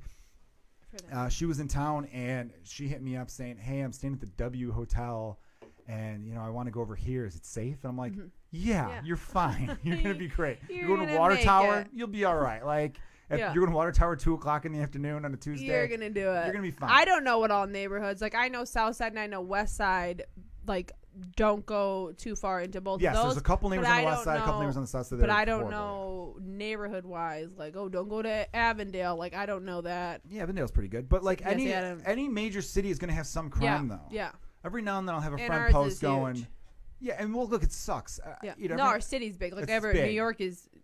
So people listening around the country, whatever big city you're in, you get this. Yeah. People who aren't, I understand that, and I understand there's fears, and people don't want the hassle. I get that. No matter what you do, I think do what's right for you. Don't let other people weigh your decision. If you think I want to go live the small town life, go live it. Don't let city people be like, well, that's fucking dumb. Yeah. Fuck them. Do what you want to do. You, right? Yeah, absolutely. But I will laugh every now and then when someone's like, "Oh, someone broke in my car. This city's going to shit." I'm like, "No, that happens everywhere. It happens everywhere. You left your backpack. That happened to me. I'm like, I left my backpack in my car. I'm an idiot. You live in a city. You live in a big place. Yeah. There's going to be some petty theft here and there. Like I dropped $25 out of my pocket a couple weeks ago, and I went upstairs, and I'm like, "Why am I even bothering? If anyone saw it, it's theirs now. I fucked up. It slipped out, and oh well." But I kind of like that. I kind of like that since I moved here. I'm like, I feel like it kind of makes you. Keeps you on your toes. Keeps you on your toes. Kind of makes you a little bit hard, a little street smart. Because there's conveniences of living in a city, and then there's some stuff that makes it a little inconvenient. Yeah. And you get 3 million people in a small land area, essentially.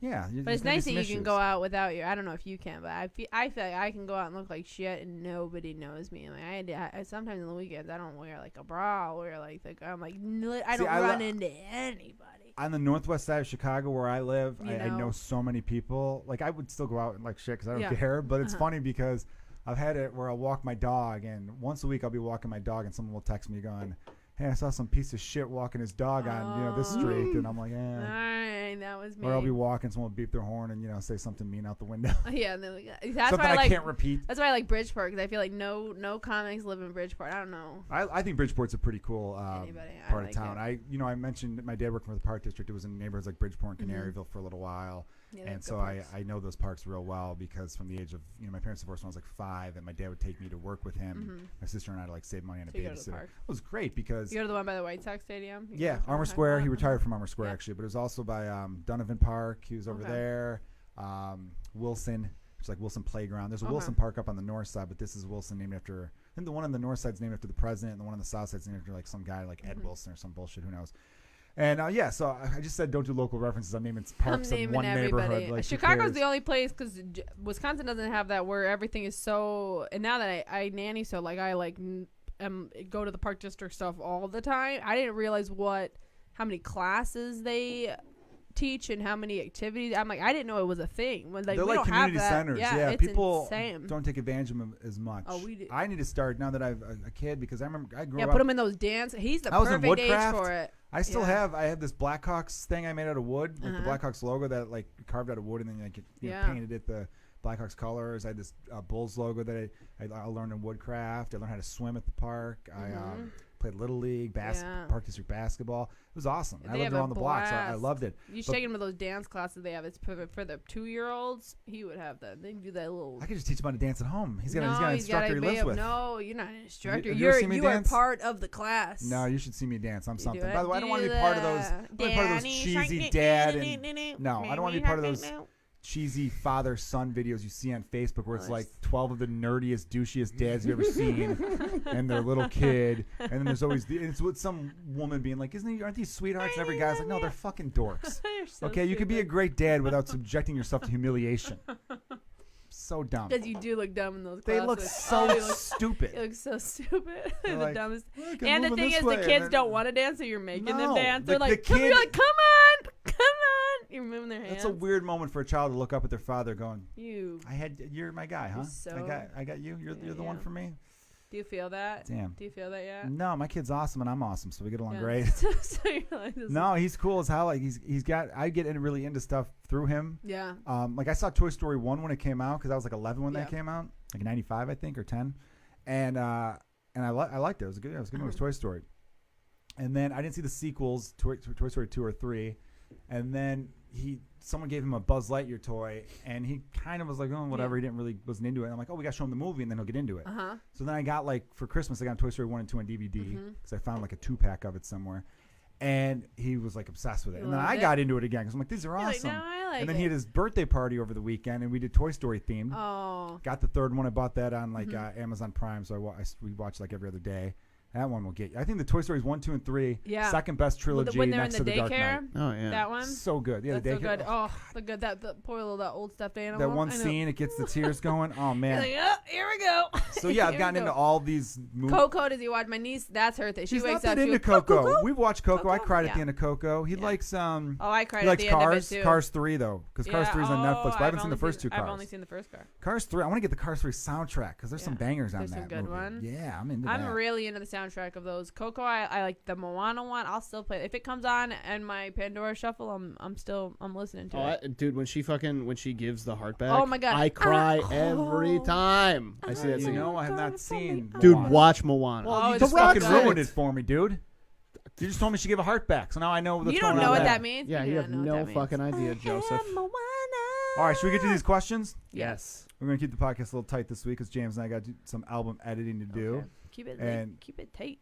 And Rebekah, you've been fucking hilarious. Thank you so much. Wow, thank you. While I get these questions ready, you want to tell them where they can find you on social media? At Rebekah Gibson, spelled biblically Rebekah on everything. Instagram. Okay, so here's what I'm doing. I used to do this for a minute there, like in the podcast in the teens, like episodes 13 through 18 or something, where I would ask 3 stupid questions. Because, when you're drinking at a bar, you'll sometimes say, would you do this for $1 million? And all that kind of nonsense. On my car ride, I like to ask that, have you tasted your cum? That's what I like. That's my car ride question when I'm with comics. No comment on this one for that question. That's a yes, James. I mean, I have Accidentally. tried to suck my own dick. Yeah, so. so that's Accidentally, I got a little. Accidentally when I was sucking my own dick. No, I gotta. Shit happens. I was having one of those good days, Yeah, I right. was eating right, I exercised, and it was a little too much. Misfire. Yeah, so what we're going to do right now is Rebekah, I'm mixing up these pieces of paper. James wrote 3 questions. I wrote 3 questions. They got some range to them. Now, Rebekah, you're going to pick. Okay. You're going to close your eyes and pick. And whichever one, you get one pass. You get one where you're like, I can't answer this one. Fine. But then the next one you have to. This and is like eventually I'm going to do, I don't have hard liquor on me, but I'm eventually going to do, we're going to do like a game of truth or shot. Oh, I love that. Instead of truth or dare, truth or shot. Because you're going to do a dare over a podcast. I'm going to make someone Make me run down stick the my street finger naked in the and- candle if I don't do it. No, I don't want you to burn your finger. Or you've done that before. You're into it because you clearly weren't. All right, close the eyes. Close the eyes. All right, go ahead. This is like Andy Cohen, plead the fifth. That's a James question, damn it. The question might be on the other side. I was like, garbage. All right, read the question out loud, and then you can decide okay. whether or not you want to answer Would it. you rather poop out of your mouth for the rest of your life, but you have any superpower, or have 21 fingers on one hand and a stump on the other? You can only exit? And you can only eat Oh, and I can only eat garbage. Oh, flip like it over. 3 And I can questions in only one. eat garbage. Okay. Sorry. Well, I I would poop out of my mouth for forever and then have any superpower I want because then I would then it wouldn't matter. Your superpower could be fresh breath. Oh, and you don't poop in front of That's not a superpower. That's not a superpower, and that's a dumb waste. If you could have, it's a waste of a superpower. Because if you have any superpower, you can make somebody like love you even with your poopy breath because they have no choice. That's not a You can always superpower brush either. your teeth. You don't get to Making pick someone the super. love you It's is a any, superpower. You said any superpower I want. That's not a Mind superpower. That's a control. wish. Mind control. Mind My control. You're Jean superpower Grey. is You mind don't think control. Jean Grey can make anyone love her? Yeah. Sexy redhead too, but like Jean Grey can make Is anyone that love her. real love? Xavier can make anyone love. Well, real quick though, if you were forced to poop out of your mouth, but you had a superpower, you would have to have a cool enough superpower or a mental or a telepathic mental superpower. thing. But you still have to taste your poop. But you're gonna You get get used to it. that Yeah, you get used after to it. about 10 days. You want 21 fingers And a on stump. one hand and a You'd be good stump at fingering some and snatch, no though. superpower. You're not getting any. No one's loving you then. It's either Right. forced love or no love. I'm taking forced love. All right, fair. That's fair. Okay. Oh, you're gonna answer another one? Oh, I thought this was like a rapid. Well, you answered it. No, you don't Oh, have no, to. no. We'll answer one more. Why not? That was pretty quick, actually. That was quick. Okay. How did you lose your virginity? Oh, that was a good question. I lost my virginity to somebody that I still sleep with pretty regularly when I was 19 in my 19 club. 19 club when I was like in love with him. He was a drug dealer and I was like, well, I guess I'm a drug dealer's wife now. That's how I felt about it. And he was like, he told me, I was like, this is it, I'm in love. And he was like, hey, the next guy who does this, make sure he uses a condom too. And I was like, yeah. For sure. And that's the end of it. You said you still bang him though? Yeah, I'm obsessed with him. Probably for forever. Will he be listening to this podcast? Probably not. But maybe. If you are, If you're listening if out you're there, listening to this. I want to look into my eyes because I'm looking at the camera for this one. If you're listening out there, where is he? Is he from your town in Wisconsin? Oh yeah. If you're listening No out there, Jed, this is a good Wisconsin name. If you're listening, Jed, this is a great woman right here. Aww. Okay, and you could look past her pooping out of her mouth. Okay, you could Well, look he has past that. to. He has to. He right? has to. She doesn't fake with you. No, not one fake. There you go. No, So he still lives in Wisconsin? Yeah, still lives in Wisconsin. He's like, if I have to go to Rockford, I'm like, hey.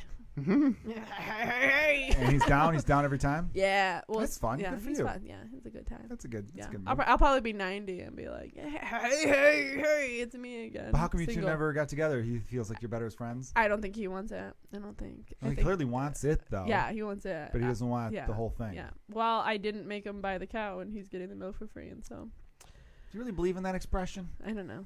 Because I think I don't know. I mean, a lot of people are giving milk out these days. A lot of people are giving milk out. Who out there is still saving it for marriage?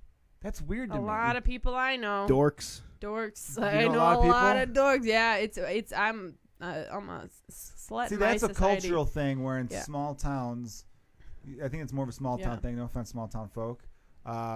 But even I don't know if that's. I'm sure there's people who live in cities who do shit like that too. I just think, and again, I'm not knocking how people want to do stuff, but to me it sounds crazy. The same was not living with the person before you marry them. Mm-hmm. There are some people who are like, no, Yeah. But you can't live pretend together like you before aren't marriage. sleeping together, right? Or no? You pretend like you're not sleeping together then? Don't most people who get married and they don't live together, they pretend like they're not, or no? Well, I know people who've lived together and Yeah. they go, well, our parents don't live together, but Yeah. we live together. Well, Which is yeah. just like so dumb. Yeah, That's Kevin, died out grow though. up. I I think. think most. No, it I- has not. Here, everyone I know back home, that's the way it is. They're living together, but their parents don't know they're living together. Yeah, or they're not living together. How old are you? I'm 27. Well, everyone I know That's is married. fucking. Yeah. I mean, hey, different strokes, I Yeah, guess. yeah, it works. It's a different world. It's a thing. different world. So I think nowadays, I think we're gonna see the divorce. I think the divorce rate I heard is already starting to fall. Yeah. It's not as high. Oh as yeah, it people was. aren't breaking up as much anymore. I think it's starting to go down the last Because couple they're years. living actually. together before. Well, because people are living together beforehand, they're sleeping together beforehand. Yeah, People they are know each other. also better. people are getting married later in life. Yes. So if you're getting married later in life, you're definitely waiting for the right person. You're not just like, oh well, we live near each other and I'm 29 Yeah. now and all Limited my friends did it options this and all time. that is gone. Yeah. So I've read that. I don't know for fact, but I think I read recently. Let's see what the divorce rate is. Yeah, find out. I'm sure it's still high, but I think it's been dropping a little bit. Yeah.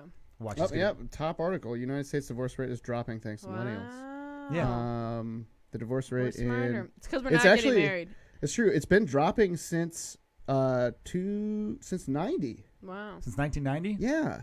I believe that, Yeah. but I believe it's been dropping even more so the last 10, 15 years. There's a little spike back up in 2016, but I mean it's a steady drop off. Now, I don't know how they measure it because I think a lot of the divorces that say happened in the 90s and early 2000s were from people who probably married in the 80s. Yeah. So I don't know where they measure the rate from, or is it just per year each So year it's there's a divorce? per thousand in the population. So in 92 is 4.8 divorces per thousand people. In 2016 it's 3.2. So I mean it's not like a giant number, but it's well it feels like one less person is Yeah. getting divorced. It feels like in that's our weird. world, People. a lot of comedians' parents aren't together. But it feels like, it even felt like in high school, I'd say, I wouldn't say half, but maybe 40% of my friends' parents are divorced. Do you think we're just so sure now, like we don't want to do anything? We're like, we're not going to get married till like we know that's the person. I think people are more sure now. They have to check every box.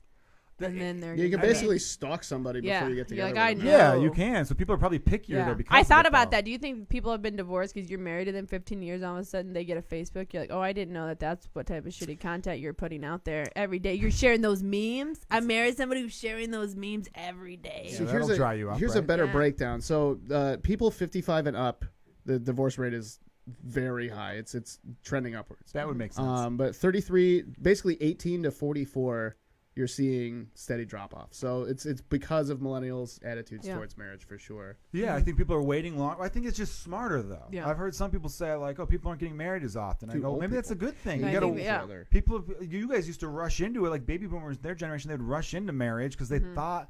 I always hated the idea that you have to live your life according to some sort of timeline. Yeah. Where it's like by 25 you should be married. By this age you should have your kids. By that age you should have this. By that. I'm like, what's you're gonna rush? die at the end. Why are you rushing to hit all these little bullshit made up milestones? And I think nowadays also is that with industries have changed, where a lot of manufacturing left this country really 30 years ago. So the idea of one guy, it used to be back in the 60s, like the husband would make $40,000 a year, and that was enough to buy a house and take care of 3 to 4 kids, and the wife didn't have to work, and and because of strong unions back then, the unions aren't nearly as strong now. And it's a lot of conservative leadership there fucked over unions. And so because of that, I think millennials, people knock them for a lot of different reasons. I think we just hate on every new generation, and we have more information now, so it's easier to hate people you know more about, of course. The one thing that they're smart about, and I've got friends who, in like the financial world who talk about how, and they don't even really like millennials, but they say they got this part right. The idea that you have to work 70 hours a week. Yeah. Because there are like these old CEOs at these like institutions and like old higher up executives, and they're like, I don't get it. When I was 23, I worked 70 hours a week, and it's like, because they've got apps now that do the shit that used to take you a week, a minute. Like smarter, they're more efficient, not harder. Exactly. So which millennials kind of were like, yeah, I'm not going to do that. I don't need to work 70 hours a week. I could get this done way quicker. I'd rather. And have then a on their work-life days balance. off, they're doing all the errands. Like, oh, I just did that from my phone. And there's a new entrepreneurial spirit. I mean, there's a lot of fake entrepreneurs out there who just want the title because it sounds cool. Yeah. But millennials do you guys put yourself definitely in that category? I was thinking about that today. I watched a lot of like entrepreneur videos or but do you put that in the same category as comedy? Because they're so like parallel. I think comedy is like, it's my art and I love it, but it's also like, I feel like you're an entrepreneur. But you could take your art and turn it into a business. But it is a business. It is. No, it is. So are we entrepreneurs? You have to be making considerable money in order to really call yourself that. I mean, like. Well, I mean, but an entrepreneurial spirit. I thought it was just a self-business. No, an entrepreneurial spirit. Real quick, not cut you off there, James. You could be an entrepreneur. I know someone who is an entrepreneur in the sense that they have a bunch of different nonprofits that they set up themselves. Sure.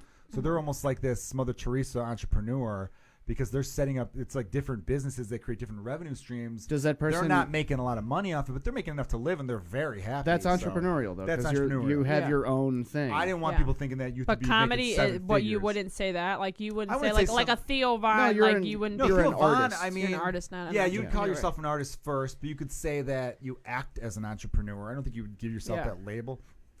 But you're creating it. You're creating it yourself. Everything that you do. Because I don't think about the business now. This year I'm trying to a little bit, but before I was like, oh, I didn't think that was part of it at all. And well, when you're starting out, you shouldn't. Yeah. When you're starting out in anything in the art world, whether it's music or comedy or acting or anything like that, you should just anything theatrical. Yeah. Just get good. Yeah. Don't worry about it because the other stuff will come once you get good. Well, so there's 3 delineations I think we should make. So there's There's entrepreneurs, which are people who start successful businesses and live off of that revenue. Yeah. Then there are artists who are aspiring to do one thing very well and be independent that way. And then there are Renaissance men or women who do a whole lot of things to try and find that one thing that they're really good at. And that's not. I realize now my friend's more of a philanthropist. It's more well, sure, but that's it's entrepreneurial in spirit. That's entrepreneurial. That was a good way to put it. I've never heard it like that. Yeah, So I was thinking Renaissance.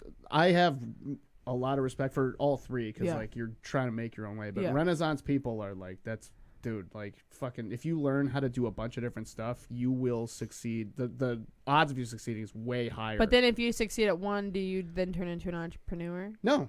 You're still a Renaissance person because you still have all those other skills. So you can always fall back on something else. It's weird. I think the label just gets thrown around a lot. Yeah. Like some people say I'm a businessman, you know. I got my buddy Vince who was on, I don't know if he's still watching, but he's got a great regular job, you know, and then he is like a side business. Yeah. So like, you know, that's considered entrepreneurial, right? I think you brought up Theo Von. I think as smart comedians right now realize there's a lot of competition in the marketplace, so you have to really be clever with how you create content. Yeah. And in order to build a fan base, especially if you want to go outside the industry, because there are some people who are just industry darlings, where someone do all the clubs in America. Yeah, I mean, even outside the club world, some agent or manager likes them, and then they get hooked up with someone at a network, and then the network likes them, and then they just get put in things and all that. And I'm not knocking them. That seems like a fun way to go about things too. But there's a lot of people who aren't that, but they're still great. Yeah. They're like great comics. That's what's frustrating with a lot of comedians and actors and musicians is that there's no like path. We're like in professional sports. Oh, you want to be a baseball player? All right, kick ass in high school. Maybe you'll get drafted. If not, go to college, kick ass in college. They'll scout you there. And then from there, you go to minor league ball. Like, your rookie ball, you go A ball, double A, triple A. You keep kicking ass. You go to the majors. There you go. It's a meritocracy. Work your ass off. Results, you'll get there. Comedy, everyone in this room knows great comedians. I talked about Kevin Bozeman earlier. Yeah. Like Bozeman's gotten some love from, he did well in Last Comic Stand, but even that was him proving himself. Yeah, he's still to me, he's the funniest person that I watched him at Zany's in St. Charles. He did 45 minutes of no jokes. Yeah, and he killed people. I'm telling you, I had never seen that. The audience was crying, and he was just sitting down, just making fun of everybody, talking like for 45 minutes, and it killed. I was like, he's the funniest person. Just that smile on his face the whole time. He's the best. Killing it. Just so natural. And he's a great person. Marty DeRosa. DeRosa's a guy like that too, where I'm like, why aren't you famous? A lot of fame is kind of luck. Yeah. I mean, you have to work your ass off to remain famous, and you have to put the skill in. But there is some luck into going, into getting to that, to being noticed though, because you could do whatever the hot show is that industry hangs out at all the time, right? You could go up, crush it. And then you're like, oh, they weren't here tonight. Nobody was in the room that normally is in the room. And then the next week, you're not on the lineup, and a bunch of people go up, and they're not as good as you. But so-and-so at 3 Arts Entertainment, which is the big agency, or someone at WME or UTA or CAA sees that person. They're like, I thought they were great. They're our person. And you're like, but hey, I'm over here too. I'm actually better than them. And they would even tell you I'm better than them. Well, they're not going to tell you now. But like all that kind of thing. They know it. And it just, I've always thought Marty is where he wants to be. I've always thought that he could be famous if he wants to, but I always thought he had. Well, and Marty is a Renaissance man. Yeah. But still, Marty is doing a great job because his two loves are comedy and wrestling. Yeah. And he's combining them and doing a great job. He found a way to. So do you think he's doing like his like dream? I think he's doing his dream, and whether he gets super famous off it or not, I don't think he gives a shit. Yeah. And you shouldn't. If fame is what drives you, then it's going to kill your soul. Yeah. You have to but I bring up the whole being an industry darling thing versus not, is some people have gotten smart enough where that's another great thing about the internet right now and living in 2019 or the last few years, of course, too, is that you could drive your own, you could steer your own ship, essentially. As long as you don't think about it. I'm really trying to like not think about anybody else and I know that you don't. I know that you don't, but like just like getting good. That's all I want. I think you're very good, and I think it's smart that you're starting to think about that stuff now. If you would have been thinking about this 2 years ago when I first met you, I would have been like, no, wait a little bit. Yeah. But I still don't think about about that. But I still just want to do like I'm still thinking like, how many mics am I doing this week? How many? No, I just want to be. You're thinking about getting better. Yeah. That should be your number one goal every day. It should be, how do I become a better comedian? Yeah. While you're doing that, though, you could also think to yourself, all right, cool. How could I cast my net a little bit wider? Yeah. All right. Maybe I start a podcast. Maybe I, every day I'm gonna write 5 funny tweets a day. I'll try to build a following that way. I'll put up fun Instagram pictures. I'll do you got to create different avenues to bring people towards you. And I think that's what Theo Von did very smart. He started the podcast. I mean, he got on Rogan's, got on other great podcasts, but he's also great at podcasting. He's a great interview. The little snippet. I don't even listen to his podcast. Those snippets that he puts when he's talking about like Tootsie Rolls. They're so funny. They're so funny every single time. He's built up the following. Yeah. So now when Theo Von is like, oh, I want to go do a show in Chicago, I'll tweet out, hey, I'm going to be at Chicago this night. Here's the link. It sells out. Yeah. That money goes to him. He's working a door deal. He no longer has to go through the club world. He'll still do clubs, and probably because he's got some clout now, he could set it up for himself. But I think what's cool about, and it goes that way with anything, whatever you're doing, fuck comedy, because I know people, hopefully most of the people listening aren't comedians. If you're an actor, film your own shit and put it on YouTube, build a following that way. That way, when you do get a casting director who likes you and they offer you, hey, we want to offer you $20,000 for this, you could say, well, my following says you're going to pay me more than that, because it gives you more control. Yeah. And if you have a business, say you own a bar, you could post video. You could have a fun Instagram for your bar where people are like, oh, fuck, they do like Instagram videos with like random people who are drinking there. Yeah. I want to be one of the random people drinking there. I want to go to that fucking bar. I'm going to go to that bar. Right? Or with a restaurant, like, here's how I make the food. Give the recipe away. Why not? Put the value out there, and people will appreciate it. People will know the source. They're like, no, that was at freaking Rebekah's restaurant. I want to go to R&R's. And I talked about my before the podcast. I mentioned this dude. I'll give him a shout out. Steve Denino. He is a good friend of mine. His younger brother, friend of mine too. He's a couple years younger than me though in high school. He is a golf pro. Oh yeah, he teaches golf. I think he's in South Carolina. His Instagram, he does a great job because he does a golf lesson. His video will be like a real quick little. Here's how you put the club face this way if you're trying to do this, and here's a new putting technique. And people are loving it because it's a popular thing. So, like, whatever you're into, you have more control now than ever, which is so cool. Yeah. Like, James is a fucking talented. This guy is Renaissance man. Most hardest. He sewed these curtains. I can't get over. I was thinking about that today when we were outside. I'm like, he's probably the hardest working man, like, in Chicago. I really honestly think that you do so many things. Well, thank you. He filmed my album. He filmed and recorded my album. He did. Avi Sanchez, who's been on the podcast last night, and I heard he destroyed, which he did very well. I believe it. That dude's a beast. And Mike Yo's crowds are amazing. How many podcasts are through here? We're working on 7 or 8. 14. 14 podcasts are on this studio now. By April 14. And you're editing. Yeah. He's eventually. My prediction is by the summer. It'll be a full-time studio where it's that's the goal is to not have a day job. So and to do that. Well, if anybody can do, if you can do it, I'm gonna cry. I like a world where everyone's their own boss. I think that part of. I think too. And they're cool. Really that's cool. What I like. Like you're so cool. I like everyone who you're like people who are like genuinely nice and cool and positive and just trying to like go up, be the best people that they can be, and you're being the best person that you can be. And also, let me give credit because I'm not. These thoughts I'm saying aren't shit that I just came to my own conclusion on. Yeah. I was real stupid about the internet at first. It's just so big. In my mind, it's so big. I'm like, when I try to think, I'm like, it's just, ugh. It's big, and you could get, you could put out great content that gets nothing. Yeah. You know what I mean? And you can also ruin you. You can create content every day, and they'd be like, this dumb bitch. Who knows, right? Who knows? And, but I didn't come to this conclusion on my own. I was real stupid not when I first started, because when you first start, you should just worry about being good, nothing else. But even after being in comedy for a few years, and after about a few years, I was closing out every local showcase. Really? I was doing some clubs, a few on the road here or there. But I was so dumb about it. I wouldn't put any of my clips on YouTube because I said to myself, I go, when people come to see me live, I want it to be fresh. Which is a dumb move because if anything, you put it out there because new people will find you. Yeah. And the people who like you will share that clip going, hey, this is the guy I'm going to go see. Check out this clip. He's hilarious. Yeah. And then when Don't put the whole set, do little clips. Well, yeah, but exactly. Yeah. And then when they come see you live, they're not going to be mad that you told the joke they already heard. They're excited that they know it.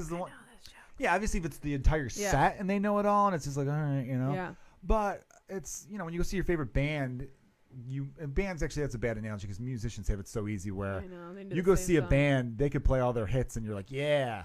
You don't want to hear new shit. You want to hear the songs you know. Yeah. You go see a comic that you like, you want to hear new stuff. You need that new stuff. You're okay with hearing a couple jokes but you want it to be fresh. I saw a comic this weekend with Aaron Sutherland. Older comic, very tried and true material. But he kind of and I love the guy. I'm not gonna say who it is, but he did a lot of street joke kind of bits, and it would like the whole crowd kind of just like didn't love it. No, it was not. Is he someone who you were expecting to love? Honestly, I didn't know what to expect. I went into it kind of like this could be a disaster, but I'm along for the ride if it is. And like it wasn't a disaster by any stretch. Like it was a really fun show, but it would like the meat of the sandwich was pretty dry. I have a guess who it is, and we'll talk like about some it dry after meat. podcast. No. We need get some sauce on it. Some moist. We need to get some chipotle mustard. mayo on that. You gotta plunge it. All right, so that's a good. Well, I was gonna give a shot. Like that Gary Vaynerchuk guy, I came across some of his stuff. There's a lot of people out there that I think are putting out some good motivational stuff. I watched him on Hot Ones. I don't know if you watched that show. Hot Ones. I don't think I've seen him on that, but he was on Joe Rogan too. Saw Anthony Rizzo on that. No, I mean that's what's cool though, because like I didn't want to make people think I came to all that shit on my own. Yeah. No, I watched a little bit too many motivational videos. Came across some of you get too much motivation coming my way. I like to. One of my favorite things to do is actually sit on my couch, eat terrible food, and then watch motivational videos. That's a really good way. And then way. not get up. You should follow A-Rod's posting.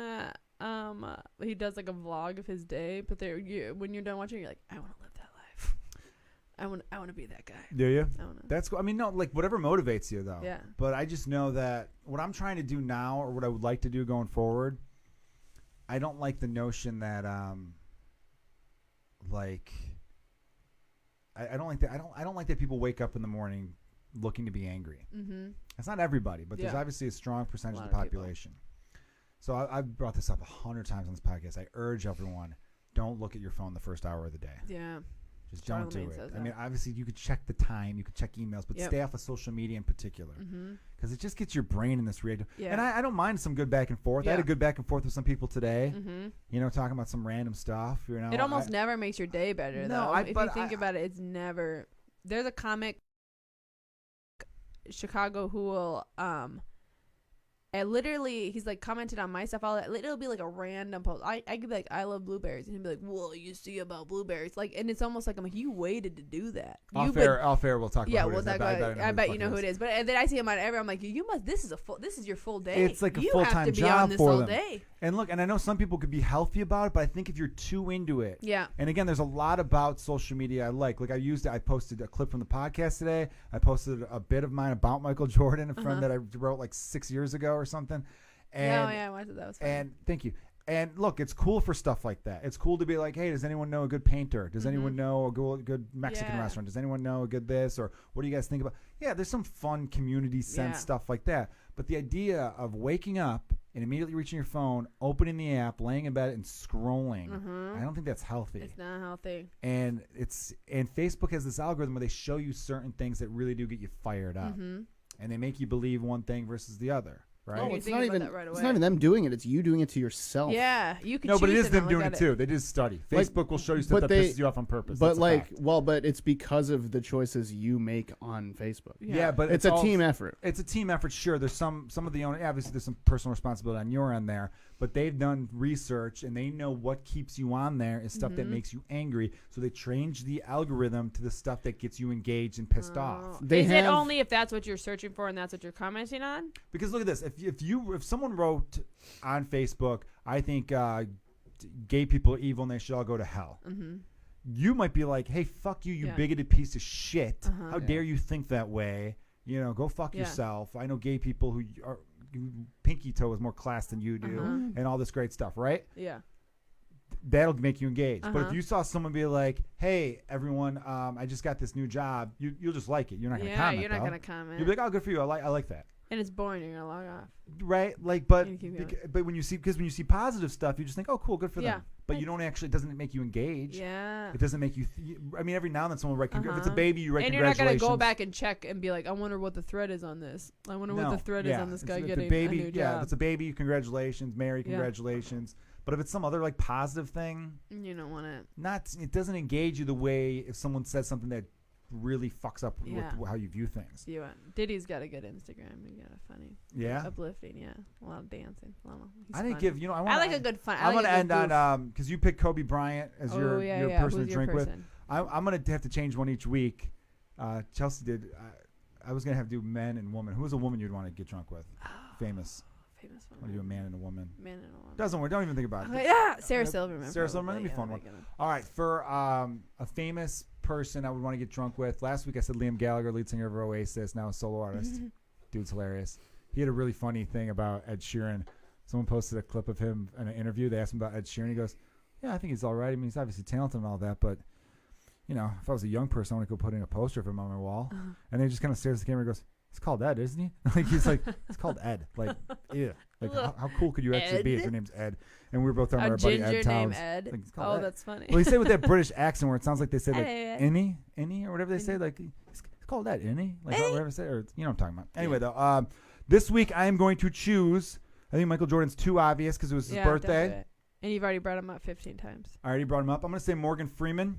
Oh, for what? That's Black History Month. I feel like I should go with an African American fella. I mean, don't do it just because. I Put feel them like in it's your lineup seasonal. because they're great. It's St. not 'cause Patrick's you Day. I'm need going to want to one. drink with a Mick. It's fine. It's not like Is he a Mick? I'm not doing like. Is he Irish? I said on St. Patrick's Day I'll want to drink with a Mick. Like around that time I'll choose an Irish person. Got it. Around this time I'm going to choose. This time you're going to go Morgan. Yeah, I think Morgan Freeman. He's got an impressive career. He's worked with Yeah. everyone. He's got to have some stories. Yeah.